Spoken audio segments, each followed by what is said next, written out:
Lors de son marathon télévisé de Noël, Dmytro Kuleba, le ministre des Affaires étrangères ukrainien, n'a qu'une seule chose en tête. Est-ce que la Russie a le droit de rester membre permanent de l'ONU?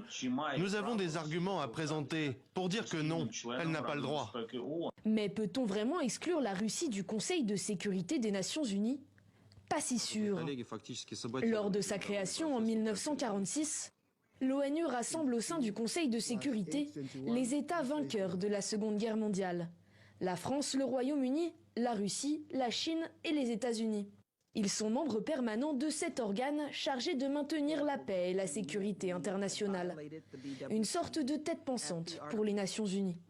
À leur côté, siègent 10 autres États membres élus par l'Assemblée générale pour un mandat de 2 ans.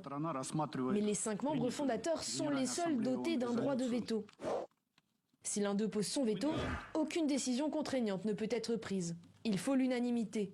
La Charte des Nations Unies prévoit dans son article 6 qu'un État membre peut être exclu de l'organisation en cas d'abus flagrant des droits humains, mais seulement sur recommandation du Conseil de sécurité, où la Russie dispose justement d'un droit de veto.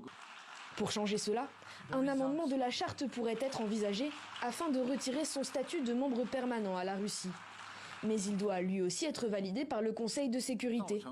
En clair, pour évincer Moscou des Nations Unies, il faudrait que le pays l'accepte lui-même, ce qui ne semble pas près d'arriver.